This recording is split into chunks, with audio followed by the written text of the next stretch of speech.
Disturbing article in the New York Times today about a growing presence of al-Qaeda fighters or al-Qaeda-inspired groups, foreign jihadists, fighting on the side of the opposition inside Syria against the Assad regime.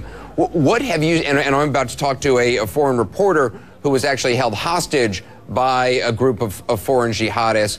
What have you seen? I mean, who are these fighters? What is the makeup of the fighters you've seen?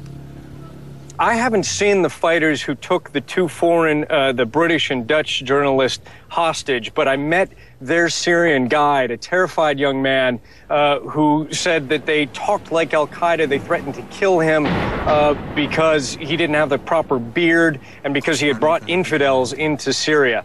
Now, when we got in touch with Syrian rebels, the Free Syrian Army commanders on the ground, to ask them about this case and to try to help the journalists, they were appalled at this news. They seemed to know who these guys were up in the hills. One commander told us, listen, in an hour I could take these guys out with my men. There is a broad spectrum of different rebel groups on the ground here, Anderson. There are hundreds of rebel bands, and some of them tend to be kind of secular. Others seem to be Islamist-inspired, and some of them do have foreign volunteers. I've met 3 Libyan volunteer fighters who have crossed the border from Turkey over the course of the past week, joining larger groups of fighters.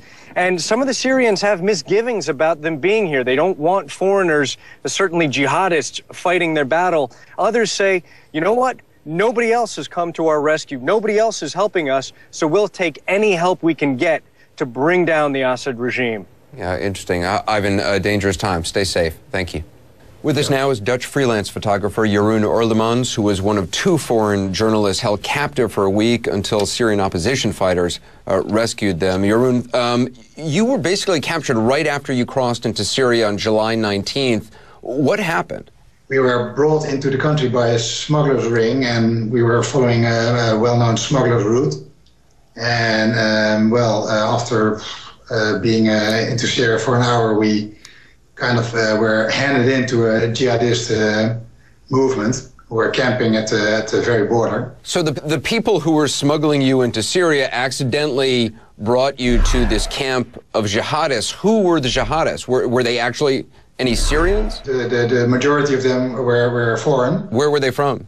They were from Africa, from Pakistan, Bangladesh, some guys from the UK. Did you instantly know you were in the wrong place, that these guys were jihadists? Yeah, we immediately knew we were in the wrong place.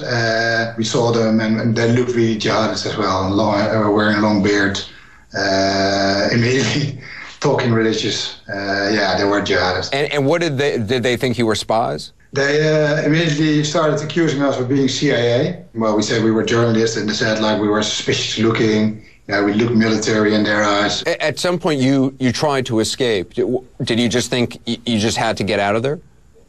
Yeah, in a very early stage of our imprisonment, we tried to escape because things were spiraling down. We thought that they weren't treating us as nice. We knew, they knew we were journalists, and still they were keeping us. So we thought the ransom option was coming into perspective. We also were afraid that they might hand us over to another Islamic group. So we thought like we'd better take our fate into our own hands. And so at the second day of our captivity, we made a run for it. I understand you got about a mile away, but they caught you and they shot you. Yeah. We thought the camp was quite desolated at the time we did it, but we hadn't seen a couple of guys unloading trucks, and they saw us, and immediately we got caught in the crossfire, and then they chased us down the valley, and after 1.5 mile they succeeded in shooting me, and then 5 minutes later they got hold of John. They shot him as well. Where were you shot? I was shot in the thigh. And John was shot in his arm. Miraculously, only in the thigh and only in the arm, because I mean, they must have been shooting at least 20-30 bullets at every single one of us. You could have easily been killed. Yeah, at that point I thought I would be killed, yeah, definitely. Were they al-Qaeda? We actually discussed it with them. We said like, well, what faction are you guys? And they said like, well, can't say too much about it, but we're not Qaeda. although we know they're down the road.